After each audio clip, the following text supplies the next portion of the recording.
Welcome to Listening to Paint Dry with Mike and Dan, a podcast about the art and hobby of miniature painting. I'm Mike. I'm Dan. And I'm Chris. Thank you for joining us on our journey to become better, braver, happier painters. Hey, wait a minute. That's my line. Oh, Chris? You mean like Chris Suhre? Is that you? That's me. Oh, okay. I guess that's okay then. All right, man. That's right. Today we are pleased to have a special guest, Chris Suhre, on our return to the show. Welcome back. Thanks. I appreciate it. Thanks for having me back, guys. Yeah, man, it's totally an honor to have you here with us again today. You know, we love getting to catch up with people that we talked to earlier, especially because a lot has been going on for you since the last time we talked. Yeah. Lots of changes. I've been doing like coaching, and I've actually been got a book coming out. Yeah, and that's one of the big reasons we have you on here too. We want to pick your brain about Adepticon and all, but previously, the episode that'll come out before this was Dave Taylor, the kind of the mastermind behind all of the book series in the art of. Yep. And so we're glad that we're going to be able to talk to you as one of the artists in the book, not just the person who created it. So let's just get started right out of the gate. How did this book come about? You know, I mean, it's got to be one of the coolest things I've ever heard to have your art that's going to have a book dedicated to it. Yeah. I mean, I was really honored. So honestly, how did it come about? Dave sent me a Facebook message one day and said, "Hey, listen, would you like to do this art book? Maybe you're familiar with it. There's this art of series. I've already done 3 of them, involving Miniature Monthly and Christoph and Anna." And he's like, "I'm going to do another series, volumes 4, 5, and 6. Would you be interested in doing it?" And, I thought for like all of 2 seconds and then hopped onto the opportunity. Yeah, I mean, it's just, it's been kind of a dream for me, at least. I mean, literally, I had a few months before he asked me, I was talking with friends and was trying to shoot around the idea. I was like, "What do you think it would take for us to make a book?" And at that point, my idea was, we make a book, as in me and numerous other people, and we all just kind of put our art into it as a way to like split the cost and everything. And then a few months later, Dave just asked me out of the blue. Nice. I'm going to bet, though, sorry, before we go into a little bit, Dan, I'm going to bet it might have been like, I don't know, like a Stephen Garcia or Eric Swinson might have been in that conversation with you, right? Oh yeah, absolutely. Eric, Steve, I mean, yeah, like a whole bunch of guys. Yeah, like Dave Caldwell, Will Hahn, and actually one of the other guys that is doing one of the Art of series books, Sinai, was in that conversation too. So. Oh, that's funny. Yeah, it's kind of funny how that worked out. So we were able to, we talked to Dave Taylor recently about that side of making this series of books. So what can you tell us about your side of creating this book? Let's hear. So I started working on my book like at the end of September. So at this point, I've been working on it for, what is that, 8 months ish? Yeah, like 8 months or so. And I'm sure Dave probably talked about this, but the beauty of the Art of series is that each book is designed by the artist. So it's very much our vision of what we want for our book and stuff like that.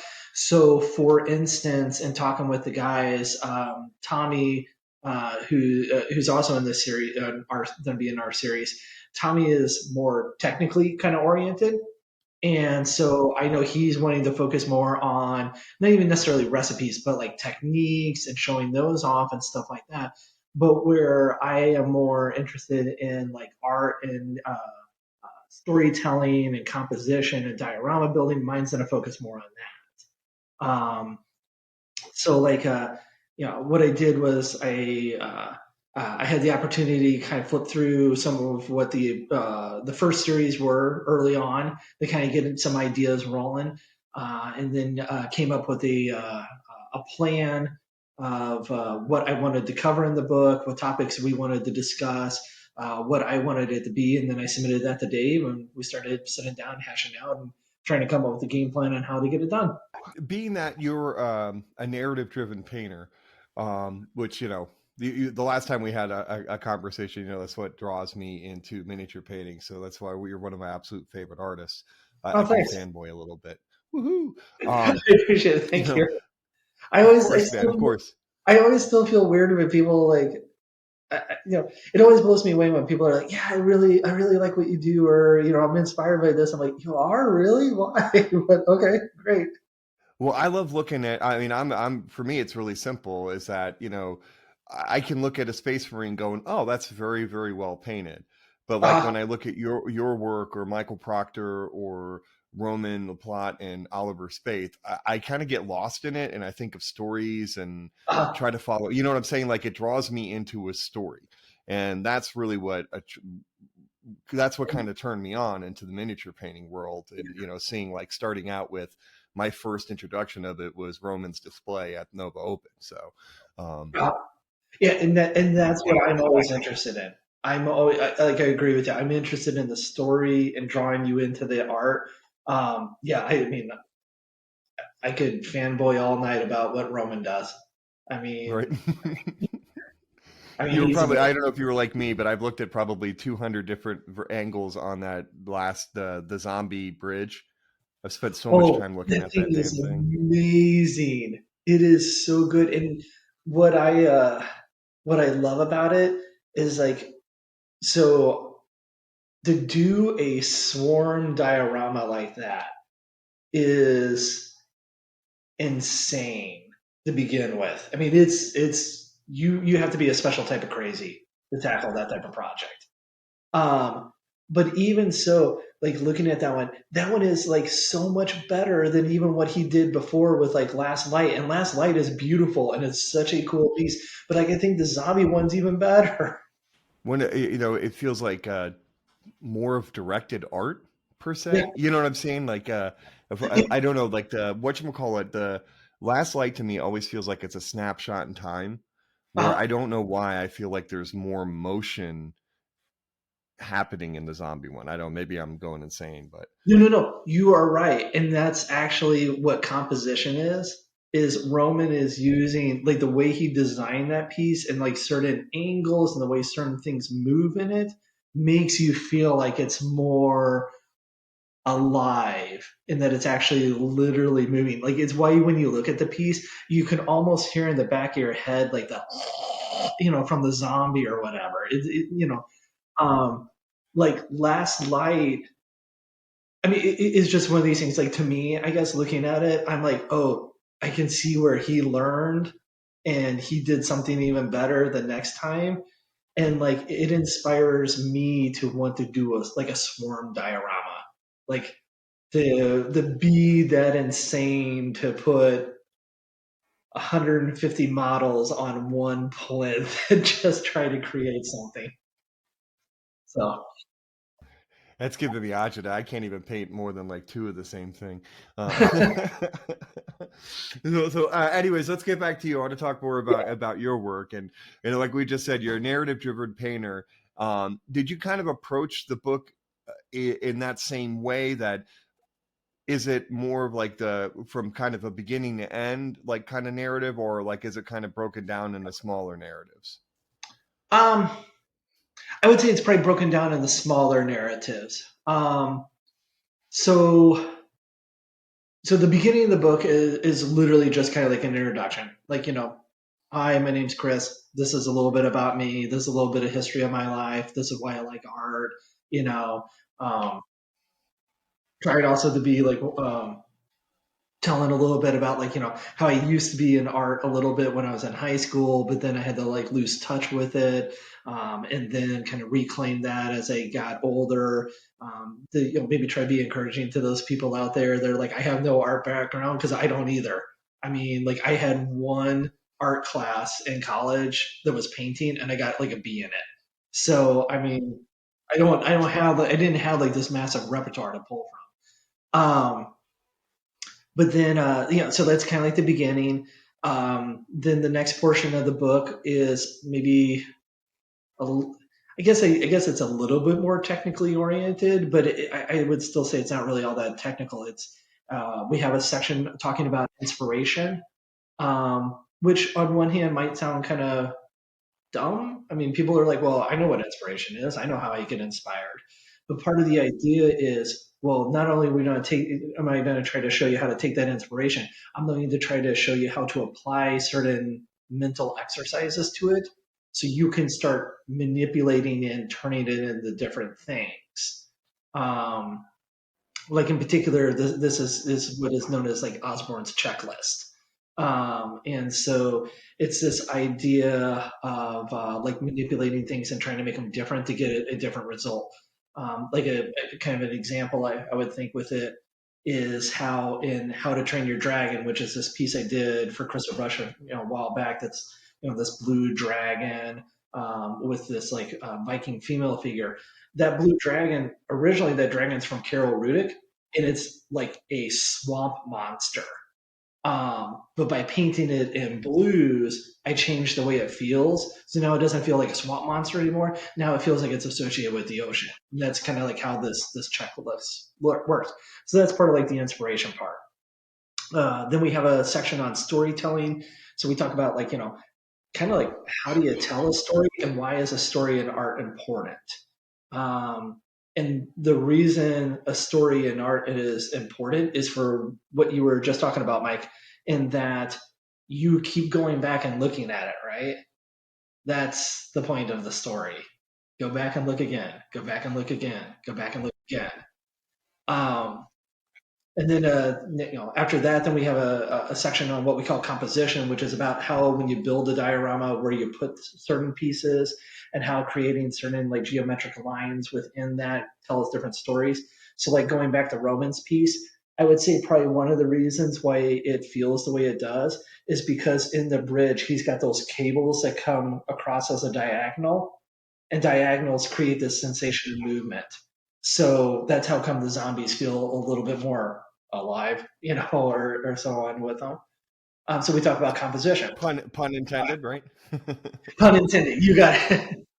um, then there's going to be a few chapters on various pieces I've done that I guess I would kind of consider to be my better ones, or probably people remember. So like we're gonna have a chapter on How to Train Your Dragon. We have a chapter on the triptych. We have a chapter on grandmas. Basically, kind of telling walking you through that piece. Like, how did it start from inspiration? How did I move to the building of it? How did I move to the painting of it? How did it end up? That type of stuff. And then, really, the end of the book is hopefully just going to be a whole bunch of massive eye candy with a gallery of various pieces that I like. But then with each piece in that gallery, I'm going to include a little bit about maybe the emotional connection I have to that piece, and then the little story that I put with it. Very cool. I'm looking forward to this. The one thing I will say before I think Dan's got the next question is that, when I get this, I'm gonna when we meet in person, finally, I'm gonna have to get that book signed.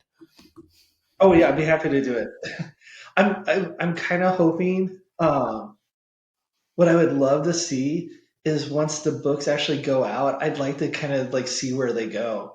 Like, where do they end up? Do they, is it possible one of them ends up in Antarctica or something like that? It would be like just really kind of cool to know where it stretches to.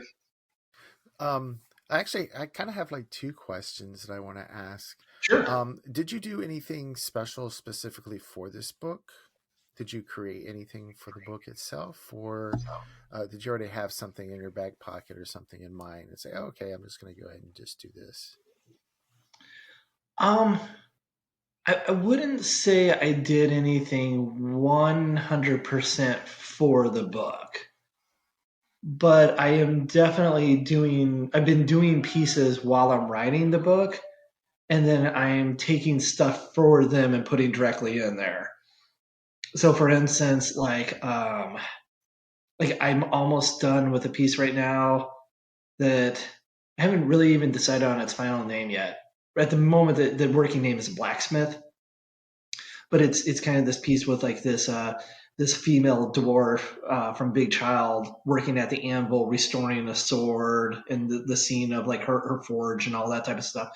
And like that's something I started while I was doing the book. So I've been doing everything I can to document that process so I can have it for the book.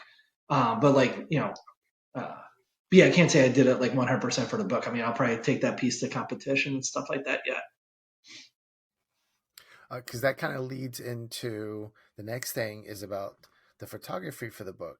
Did you take all the pictures yourself or have a professional do it? No, I've done like 95% of them myself. Okay. So yeah, vast majority of them I've done. That was actually one of those kind of lucky things. So doing coaching with Alfonso, you have to submit pictures to him every month for him to critique, right? And if you send him crap pics, then he's only got crap to critique. So you got to send him like good stuff. So I had to kind of quickly learn how to start taking better quality photos.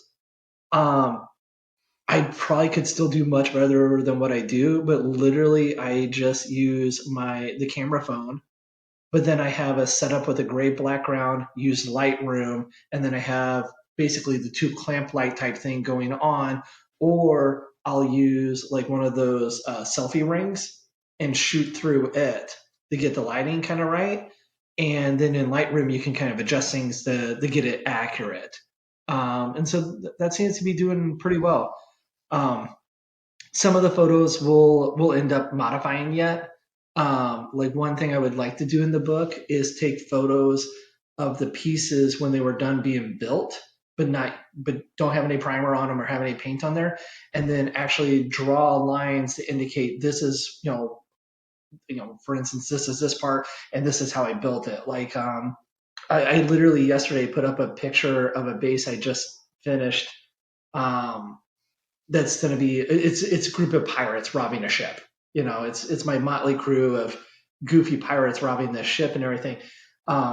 But like it has all these details in it, and I want to label that so people can see what they're made out of. Because like one of the more interesting parts, I think, is there's a couple of fish nets in there. Like there's a set of nets holding this barrel, and then there's this red net off to the side. That is onion casing crap. Those bags that your onions come in. That's what it is. I just totally did that, and then I modified it a little bit to make it look more like a net. But that's literally all it is.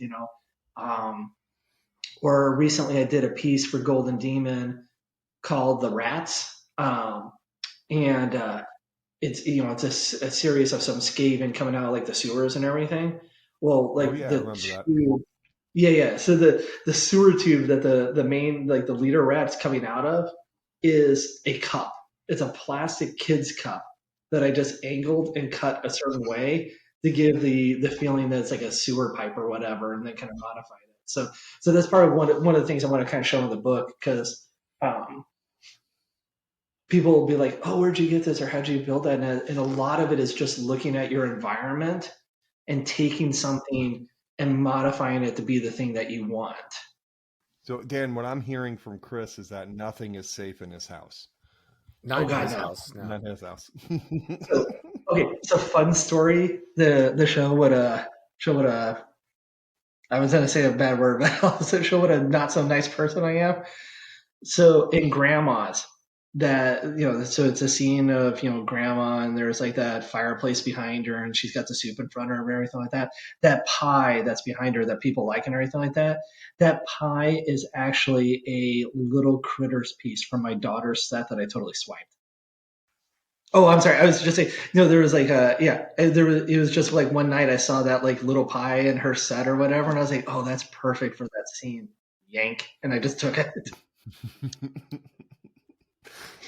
You know what though? I mean, you're gonna all the money you spent on food and clothes and all the other Oh, yeah, extracurricular yeah. activities, Yeah, stealing she owes a me. pie from a toy. Yeah, she It's owes me. pittance. Yeah, exactly. So I will say, I was going to ask if there's any tips that you could give about photography, but I guess you kind of covered that with using the selfie ring, et cetera, in your process. Yeah, one of the guys in the paint group with Alfonso, like one of my fellow students in there, like they were kind enough to be like, "Hey, listen, this is how I shoot it. I just use this like selfie ring." I can't believe how much that actually helped. Like that, it's a simple like what $25-$30 item you can buy on Amazon, but it gives you this great kind of general lighting, and then it has this built-in tripod essentially for your phone. So yeah, I mean, it's well worth the value. Do you use a light box at all, or Nope. no? Damn. Yeah, Okay. not with the selfie ring. Well, not with the selfie ring. I don't need to. No. If you use like the clamp lights, you got to diffuse it some. But like the selfie ring thing seems to do it well enough on its own. That's awesome. And Lightbox, is that an app on your phone or is that a computer app? It's one on the phone. It's called Lightroom. Um, Lightroom. Lightroom. Yeah, but you can just get it. Yeah, you can just download it onto your phone. It I mean, it has a ton of features that I don't even use, but just the ability to adjust things within it is so much better than your and the phone the camera through Lightroom seems to be so much better than just the normal camera app that you have in your phone. All right. Now I just got yelled at by Eric for posting on his Discord. He's like, "Yeah, congratulations on this, and why can't you take good pictures?" Um, and I'm like, yeah, "I try." So no, I'm gonna definitely have to give this a try for sure. Yeah. Do that. So I guess we've kind of run through the format of the book too. So can you talk about like give us like how many projects are actually in the book? Yeah. So I counted earlier. Um, if we're talking like actual pretty things to look at in the book, I think by the time I'm done, there'll be 30. I think, yeah, I've got, so one of the benefits, it just kind of luck or whatever that I have is that I don't really tend to get rid of my pieces and I don't really tend to sell them. So most of the things I've done, I still have. So I was able to go back and take better photos or update photos and stuff like that when I needed to. So like it lets me kind of show older things that I got, but also some of the new stuff. Um, I mean, actual like really kind of going in it to discussion wise, we'll probably focus mainly on five-ish projects or something like that. But then in the gallery, there'll be the rest of them. And so, I mean, yeah, roughly probably 30-ish pieces with like their stories and multiple photos of them, I hope. Yeah, 5 is a good number. Yeah, yeah. I like that. That's a very good number. That allows you to focus, and then the rest of it is the gallery. That makes a lot of sense. Yeah, I mean, like even the photos that'll be like in the gallery section, there'll be like little kind of one and a half paragraph type discussion about maybe how this thing was built or why some of the choices were made. But some of them don't need big long explanations or stuff like that. Like, for example, maybe like I know the bust, the Autumn Priestess, is going to be in there, and we don't need like multiple pages discussing how she was built because it's a bust. It wasn't that difficult or anything like that. But there is like a little paragraph in there, kind of talking about some of the tweaks I did with her to make her who she is, and then why I made a couple of the paint choices, and then like a little story about her. I mean, maybe it's possible. Maybe Dave will think I have too much stuff, but I'll let him cut that. Right. No, I think it's. I mean, it sounds like a good balance. So we don't want to give too much away from your book and everything. So we'll try to get something that maybe people won't see or hear about. But what project do you think was most difficult to write about? Um, Probably the most difficult to write about is the triptych, and it's just because it's so convoluted. Um, yeah, it's like a lot of moving parts, right? And like it's 3 separate projects, but at the same point, you're trying to write it as like one whole big project. So it's a little. I would say that from kind of a technical aspect, it was a little hard to write because it feels kind of chunky. Um, yeah, that's probably the hardest one. So much is going on in all of your stuff. I mean, there's so many. There's stuff in nooks and crannies, and like you got a crack on the floor, and there's stuff in the besides just there being a crack in the floor, there's stuff in there. You know what I mean? So there's so many different aspects to your work that it's kind of I could see how that could become cumbersome almost to write. Like that. And if you look down here in the corner to the left, and then 2 inches over, and then like. And to be honest, I don't even think I do that on that piece. Like, I mean, I don't even go to that length. But like, okay, so like, let's say you take Fate out of the triptych. So like the whole entire part of Fate, I'm like, okay, so we got these 3 figures, and this is where the inspiration came from. And it's like, okay, well, this is how I positioned them, and then this is how I built the tree. But then I'm like, okay, but by the way, in Norse mythology, there's like this discussion about how there's 4 stags that jump through the tree eating its leaves. So I hid those in the frame and blah, blah, blah. And so there's this whole big piece of Fate. But then you're like, okay, I haven't even touched on the other 2 parts of the series. And so it's trying to like intermesh those in a way that hopefully people enjoy reading. Yeah, I mean, I think so. I mean, I'm looking forward to this. Is actually, I haven't been excited about a book series in a while, and this one I'm really looking forward to seeing your work and seeing what it has to offer. Yeah, I mean, I think the series is great, and I don't just say that for my book. I'm saying that for the ones that already exist, the ones that are going to exist with like Tommy and Sinai. Um, but then this idea, I mean, so by the time Dave is like what on his 10th series, you're going to have 30 books by 30 different artists, all designed by those artists to pull inspiration, techniques, ideas from. I mean, it's like a library catalog of just different arts. Yeah, I mean, like I'm excited to be part of it. I mean, I'm honored to be part of it.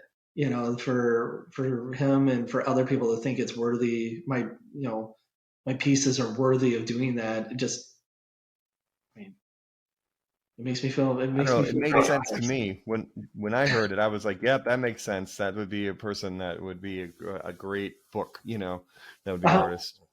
Well, thank you. But he Dave did say that we're going to have our own book also. It's what not to do, and it's an piece. So we just get a bunch of like blurry pictures and washed out colors and no lines or messed up. Lots of contrast paints. Yeah, lots of screwed up brushes. We talked a lot about a gray primer in our show. So there'll be lots of those. We can go through it at large. At least a spread. Probably my centerfold will be just all the different color of grays that I have from all the different plastics and primers I use. Right? So yeah.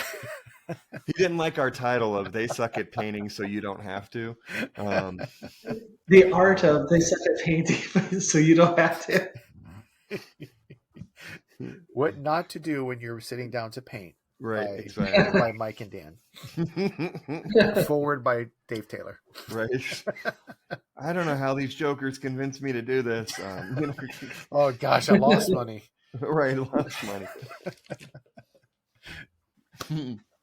That's awesome. That'll be fun. It's a stretch goal. So. A stretch goal. Right? Will be the stretch goal. Or the threat, like if you don't buy this book, we're going to publish this instead. Yeah. If we don't make it within 24 hours, yeah. Here's everybody's. These books will be forcibly sent to you. Right. Exactly.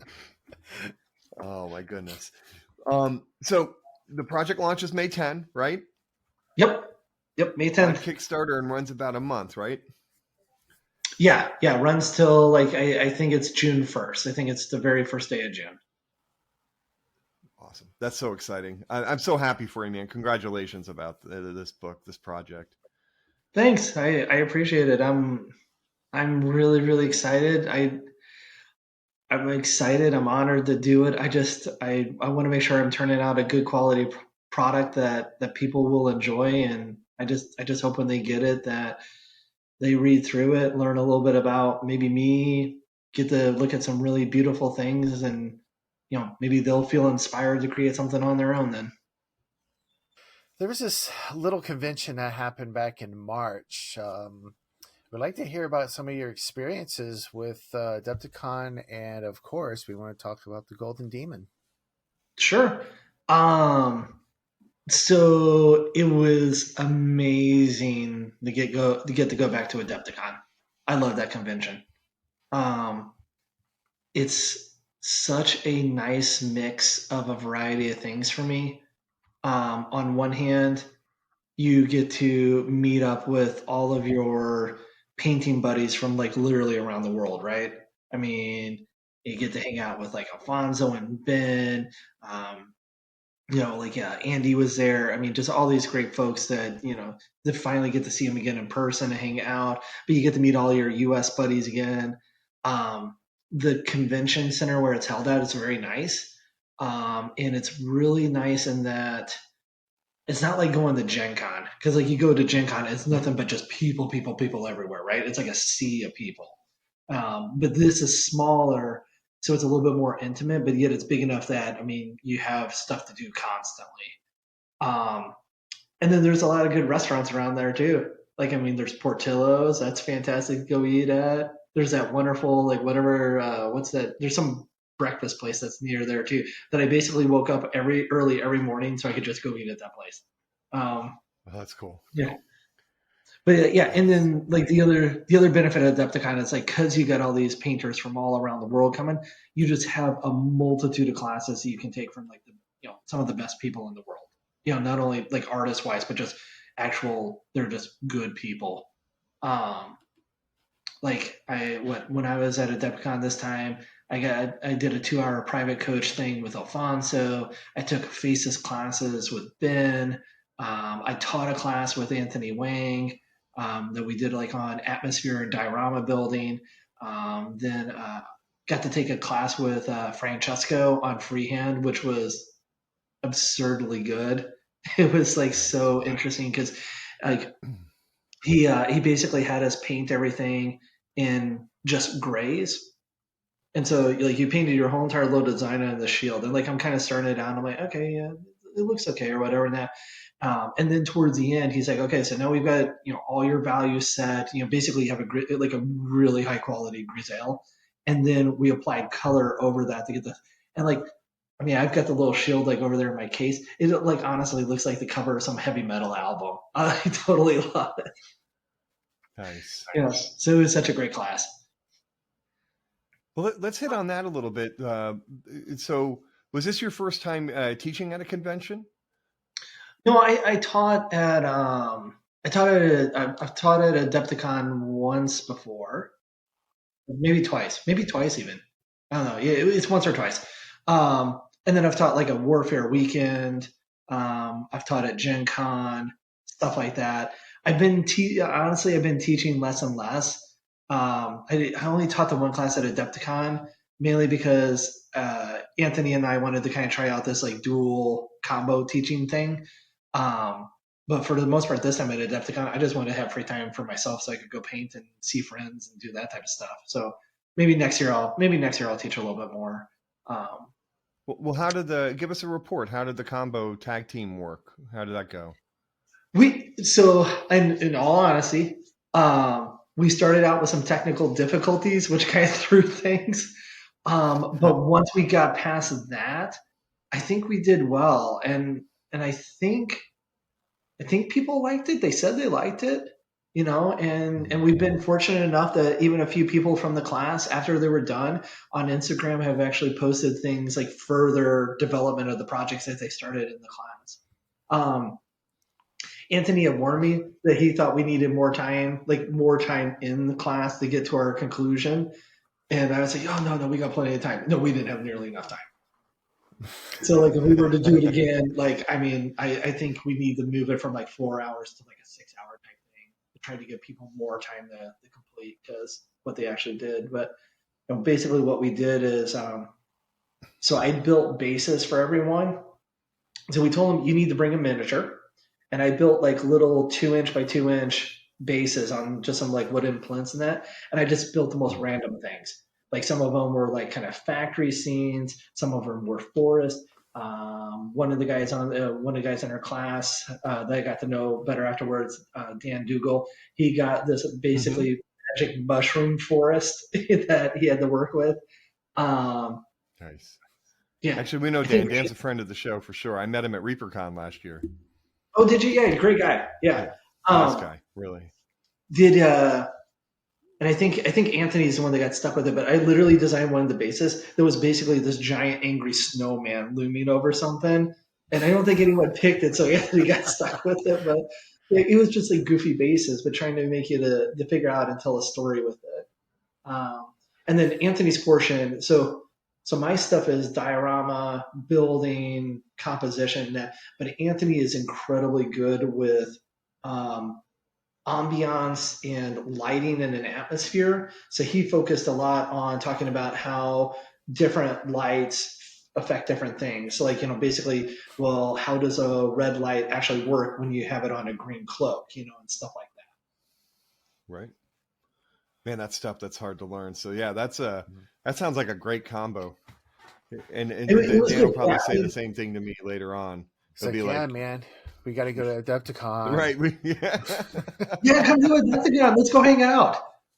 Yes. It'll be fun. That's a great idea. Yeah, come to Adepticon. I'll take you out to Portillo's.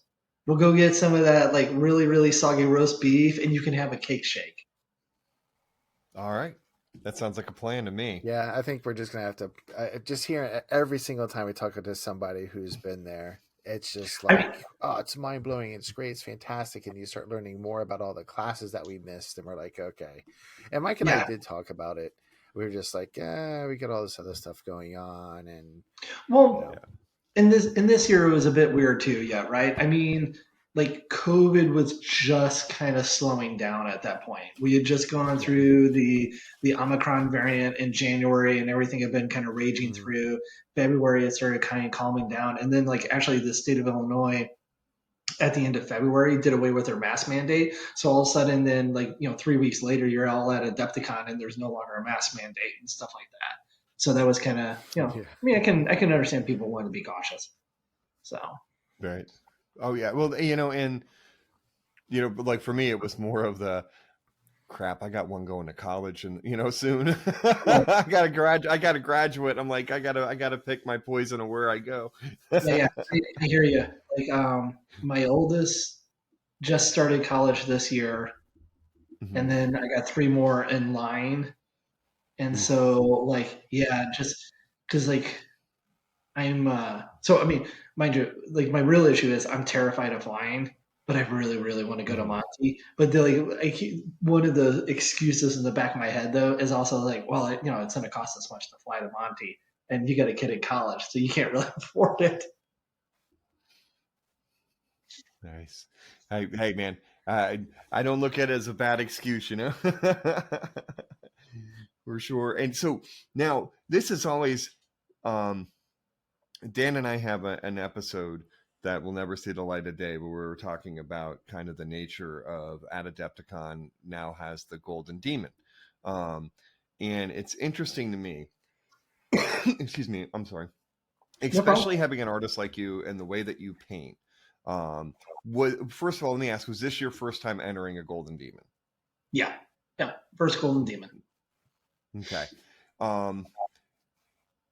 Your narrative style of painting doesn't seem to kind of match the heavier metal style of painting. And that's not an insult to either form of painting, but they're just very, very different. How did you feel with bringing your pieces to the Golden Demon? Because I saw the Skaven piece, the Squig piece. I mean, they're knock your socks off quality pieces. And so can you kind of talk about like what your thoughts were? What were you thinking about bringing them to competition? Sure. So okay, yeah. So you're right. In all fairness, in all honesty, my style probably does not match GW style. You know, like um, Games Workshop is very interested in clean precision, that type of stuff. I'm not. I'm more painterly, as they would say. Um, Mm-hmm. so it, like I knew going in that story and stuff like that would not play a huge role. I thought maybe it might play some of a role, but I knew it wouldn't play a huge role. There was going to be more like like I said, painting clean and stuff like that, which is not my thing. So don't get me wrong. I pretty much knew going in that I had no hope. Like I mean, this is not my arena. But on the other hand, if you were going to enter something at Adepticon, there weren't like a lot of other choices. Right. And this was, and there was this, and there was P3, and there was Creature Caster. Those were kind of the big ones. Um, Mm-hmm. and I knew if I was going to enter something, I wanted to enter probably the most competition, the heavy, the one that had the most stuff, not stuff, but just like the highest quality and everything like that. So I was like, I'm going to go for it. What I learned is, I mean, like I think they do appreciate story. I mean, I know, and I think they appreciate lore and all that, but I think they very much want it within their box, right? Like so like for instance, if you can put something together, it's like this tells the epic battle of whatever planet between these two factions or something like that. They're all in. Like I mean, I think Mm-hmm. they're happy with that. But I think when you start taking variances off that, that's when they started being not as interested. So for instance, um, I'll make 2 points with it. So for instance, when I put my squigs in that, the squigs are the squig riders of Khazad-dûm. I mean, I like the piece. I think it's very vibrant in colors. I think it really grabs attention. I like the movement sensation in it, all those type of things. But I would suspect from their perspective, it doesn't look like their typical squigs. It doesn't have anything to do with the lore. The dwarven aspects are probably a little bit more Tolkienish than they are, say, Age of Sigmar-ish. Mm-hmm. So like I can see where they're like, well, this doesn't really support our idea of our world, so we're not as interested, and which is totally fine. It's their competition, right? They Right. get to make the call. I mean, I'm not the, I don't. It's not my place to tell them what they should do with the competition. But just so to kind of make that point clear, let's take, for example, two other pieces that were in there that I think should have done better. There was Ben's Rattling Tank, Mm-hmm. which was very story driven, really beautiful, had all these parts, but it didn't place. I think unfortunately it didn't even place like in the demons. I think it got it commended, but I think that was the end. And I'm No, just, yeah, it was it. I mean, I don't get that. And the only thing I can really kind of come up with is that the other pieces in that category were also incredibly beautifully painted to incredibly high standards, but they supported the IP more than his did. Um, Right. or they even really kind of toss it out there. And Francesco's talked about this a few times too. But Francesco entered a piece that he knew would never go anywhere because he basically took a Space Marine, and like I said, I don't understand a lot of GW stuff very well, but from what I understand, he took a Space Marine that was from one faction and then deliberately painted it to look like it was from a different faction, and it didn't get commended or anything. It didn't even get like a finalist pen or something like that. But the thing's obviously gorgeous and done so incredibly well. So there is some type of play with that. And like I said, don't get me wrong. I'm not trying to poo poo on their uh, on their competition or anything like that because I just saw so many beautiful things. There were so many amazing artists that entered it and did incredible things and produced various things that I found inspiring. I mean, I came home inspired from it. You know, I was like, okay, this is cool. I want to do this. I want to do that. But to me, it was very much more like, okay, so to do what the quickie little lesson I think I learned from being at Golden Demon this time is like to do good in Golden Demon, you need one of two things to some level. You either need to be incredibly technically accurate, or you need to really really sell the lore. And it's some type of combination of the two of those that does the best. So that's what I'll try to do next time. Well, I was going to ask, that was going to be my follow up. Do you think you might try to do that as a personal challenge? Oh yeah. I'm interested in doing it again. In fact, I can literally say I just got the pieces for a future entry all stacked up right over there. I haven't really done much with them. I've just started kind of playing around with the idea and everything like that. But it's a very, very big project, and it's not something I'm really convinced I can have done by 2023. It might have to wait longer. Nice. It's take a while. But yeah, I mean, like I'm interested in doing it again. Yeah, I don't. I think it's just a different type of challenge. Right, exactly. And I think that's, I was just thinking about how sloppy of a painter I am.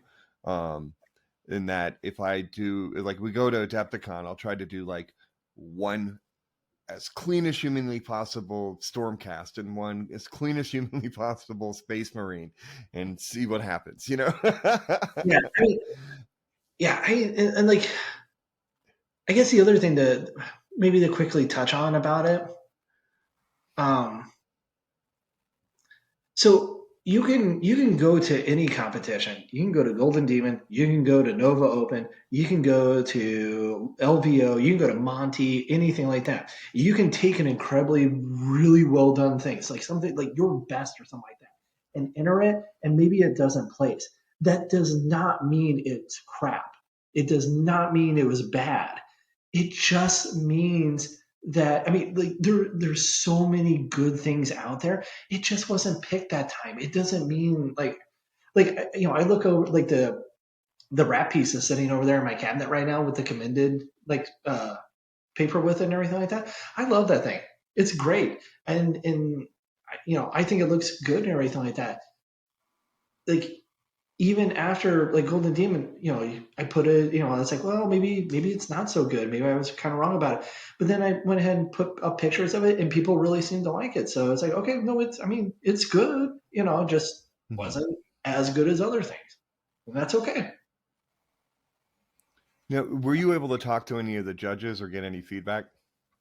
I wasn't, unfortunately, because so there's so many that people. day, no, I mean, I really wish I had because I would have liked to have kind of heard their feedback and hopefully kind of maybe have confirmed some of my ideas and maybe where I was off and try to improve.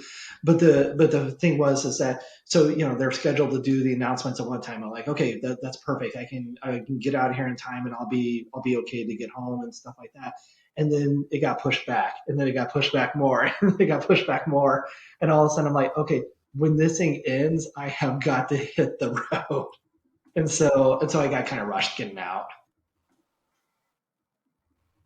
But I do know that they were able to give a lot of good feedback to a lot of people. So well, that's impressive that they would be able to give feedback. It's got to be almost like a factory line. Okay, you this and this. All right, next. You this and this next. Yeah, maybe maybe I really don't know how they ended up doing it, but I mean, because just talking with friends that they were able to stay longer and stuff like that and get feedback. I mean, it was good quality stuff. So yeah, and I hope none of our listeners take the way I kind of asked the question as being disrespectful to either the Games Workshop or to your style. I mean, if I in the end, if I had a choice, between seeing the GW style or your style forever, right? I would lean towards the artistic, towards your style. That's my Which is personal preference, right, which is totally fine. Like, um, there's been kind of discussion since Golden Demon about like miniature painting versus miniature art. It doesn't have to be either or. You can love both and you can do both. I mean, but like, I guess what I'm kind of getting at is like, I knew going to Golden Demon, they were going to be more technically oriented. That's a disadvantage for me. That's okay. I knew that going in, that's my problem. Like that's my thing to try to work on overcoming and stuff like that.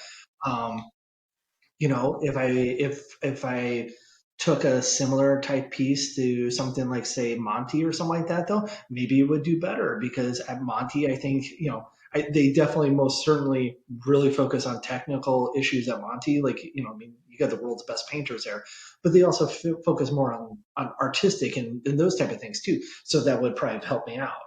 But it's just a different style of competition. If our listeners were interested in joining the entering for the Golden Demon next year, what advice would you have for them? Um, I would.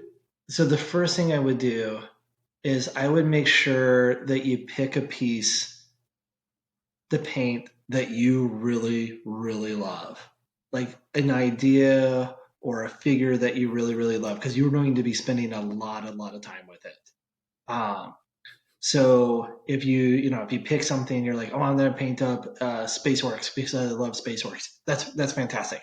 But if you're like, oh, I hate SpaceWorks, well, then don't paint any SpaceWorks because you're going to be doing a lot of work with them, and you're going to hate every moment of it. And that hate, that dissatisfied feeling that you're having while you're painting, is going to show up in the figure. So it's going to be a big disadvantage for you. The only other bit I would say too is when you pick something that you love in that, you be patient with it. You make sure you take the time to really treat it well. Make sure you're removing all the mold lines, all that type of stuff. Taking that extra time to do those little things, and then when you're painting, you're just really taking your time and trying your very, very best to do it as perfectly as possible. I mean, that would be my advice for approaching a Golden Demon. Yeah, and it can be as you said, it can be a demotivator if you pick a piece and you're like, well, this is the one I need to paint. It becomes a chore. It's not fun. Even if you are able to put a new or a good paint job to it, it's gonna suck some of your life away You got trying it. to paint it. I totally Yeah. understand that, and or you put your heart, you have your heart set on painting this figure and entering into a contest, and then you're like, I just can't muster up enough strength to finish this thing. It's so Yeah. painful that it just sits around. So yeah, Yeah. that's a good. That's some good advice because you have to be happy Yeah. and you have to want to paint it. So no need to get something that you think is not going to be fun. Yeah. Yeah. Exactly. Like, I mean, yeah, like this idea I have for my next Golden Demon entry. I mean, like I said, it's gonna be a big project, but like I like the idea of the story with it. So it's Mhm. the thing that's hopefully gonna keep motivating me because otherwise I'm to probably not make me go insane. Right. Mm-hmm. I get that. I totally get that. Yeah. That's what was it? The scales on smog. I was like, why am I doing these individual? Like, all right, so Yeah, where's the dry brush? Because it was starting to I was starting to blur, and I'm like, I had this whole thing of like individual. Like, I wanted to do all these individual. I'm like, no, dry brush. yeah, Here comes the dry brush for sure. I get it for sure. So what's right now? Besides the book coming out, what's in your future, Chris? What's going on with you? What's coming up? Um, hopefully Nova. Mm-hmm. That's kind of the next thing I want to go do. I'm kind of contemplating going to Gen Con because it's not that far for me. It's like a 4 or 5 hour drive. Oh, Um, nice. but like Nova is the thing that it kind of really interests me. It seems to be kind of like the new not the new Crystal Brush, but like the new like it's a good level of competition, something I've never been to, I've never experienced, so I kind of want to try that. So that's my hope. Well, just let us Um, know. I'm sure that they could use some more instructors. yeah, That's true. I actually got approached about it, and I turned them down, mainly Oh, because I was like, Okay. not because I'm thrilled that they would ask, but really I was like, if I go to Nova for my first time being there, I want to do Nova, and I want to experience as much as I can, and I don't want to be tied down to a classroom. Was really kind of my Hmm. thought. So I oh, cool. respect it. Yeah, you take some classes, wander around. You get really bored, you just go into DC. yeah, Right. yeah, yeah. I mean, I want to, if I go over there, I want to like go check out the Smithsonian and stuff like that. I want Yeah, Hmm. exactly. It's like, hey, I'm kind of not have that doing any time. So classes. All the games I want to play are later on tonight. So yeah, let me just go head on down to DC. It's only a metro stop or two away. yeah, Easy peasy. Damn, yeah, Dan, like I'm surprised you haven't tried to recruit him yet for the Capital Hey, if you have some free Palace. time and you come on down, we could always use some help in the Capital Palette area. You're yeah, allowed to yeah. But enter also. I was gonna say, but if I come down, I'm gonna want to enter it. Yeah. You can Well, enter there's it. different levels. There's like you would certainly be in masters. I mean, so they would probably Yes. use you to judge journeyman or apprentice. Oh, okay, Um, yeah, that might be a possibility. Sure. Oh, yeah.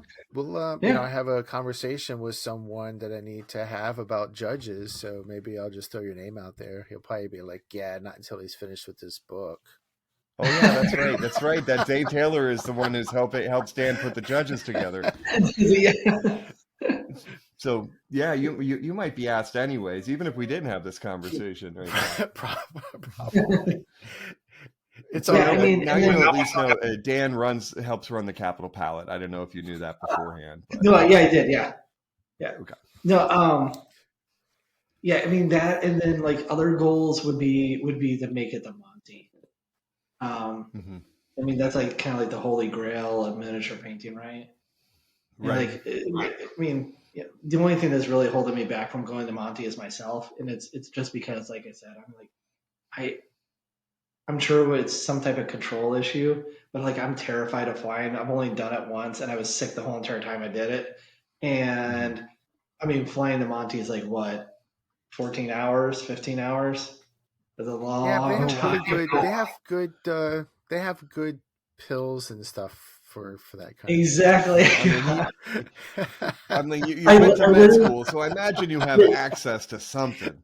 yeah, no, I literally was like at one point, I was like, if I do this, I'm gonna have to fly into like somewhere near Eric, and then I can take some Xanax, and then Eric Mhm. can be basically just making sure I don't do anything stupid until I get there.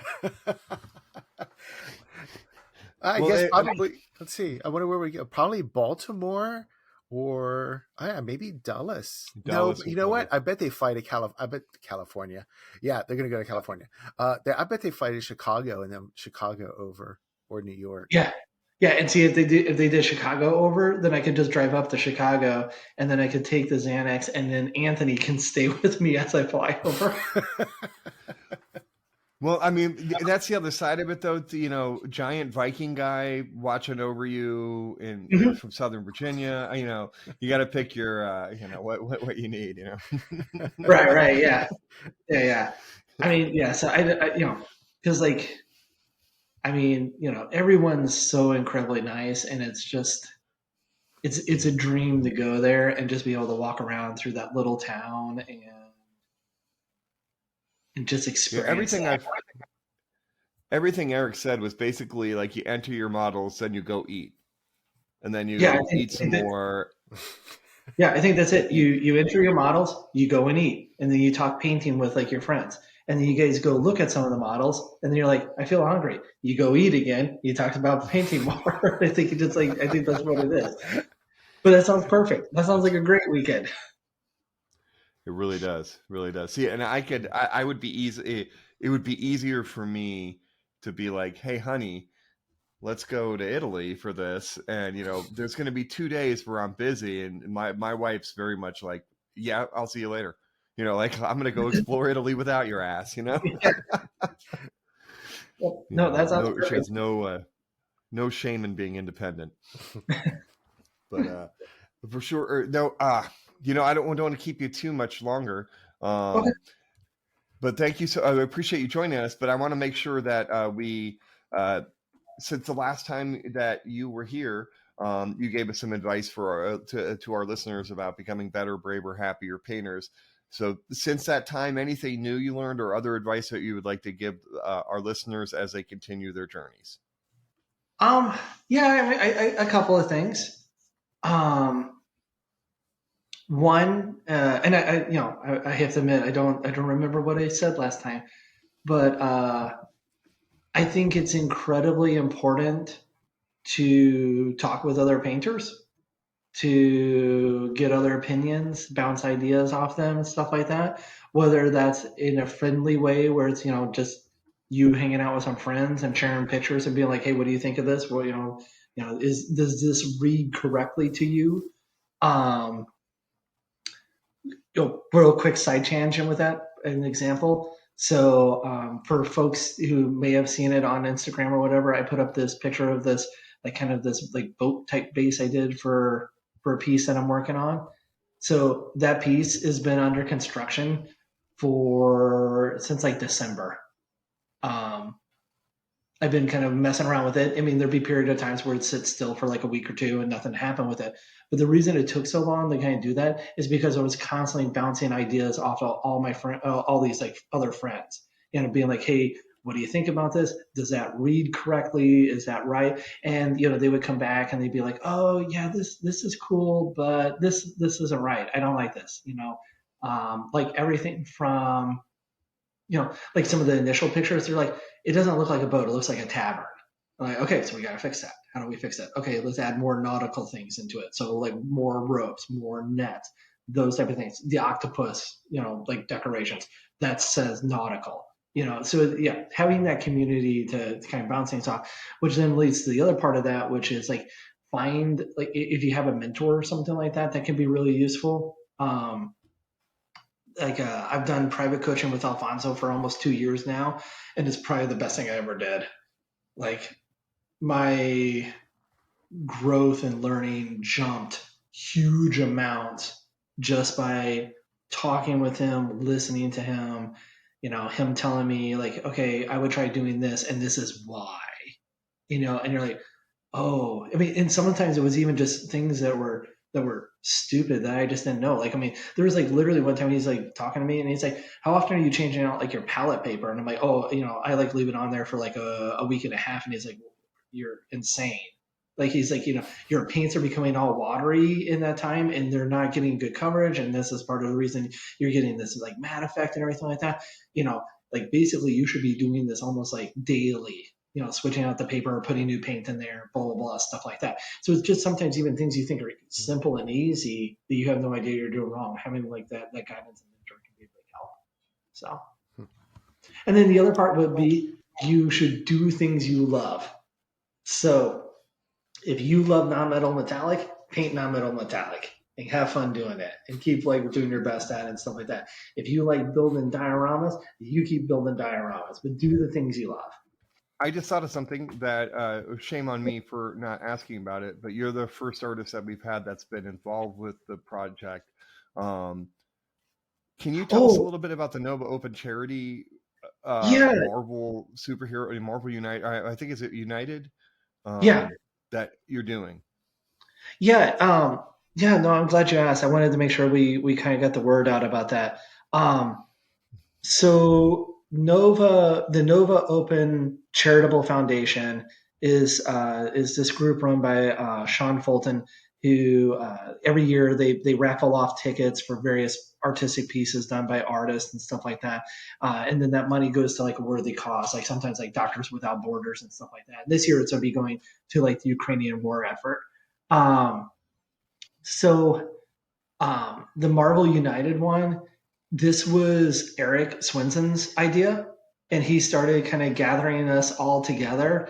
And in between Eric and Sean, this thing just snowballed into this a massive, amazing project with all these artists coming in and being like, "Yeah, I'm gonna paint the chibi," and everyone painting these like chibi figures for that game, and then they're going to all be raffled off together as like a complete set. And I mean, it has so many amazing artists and huge names in it. I can't believe it.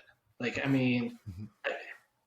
it's got like Roman LaPonte in it, David Caldwell, David Powell, Mark is in it, Angel, Eric, Steve Garcia, Will Hahn. I mean, I can keep just listing names. I mean, and stuff like that. And the nice part is too is that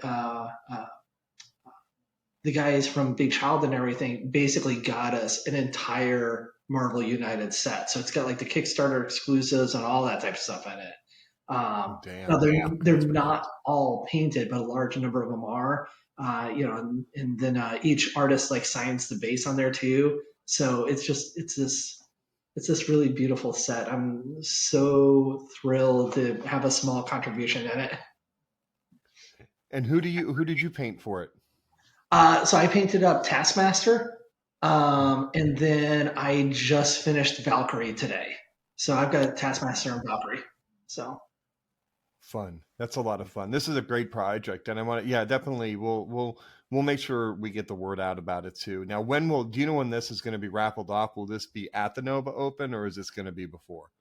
I believe it's before. I'm not 100% sure, but I think the tickets start going on sale May 15th, and I think it That's runs sweet. for a month. I think that's correct. Okay. I'm definitely going to have to throw some raffle ticket money at that for sure. Yeah. Yeah, please do. I mean, everyone, please do. I mean, like, it'll be an amazing set. I want the set really, really bad, especially after like. Right.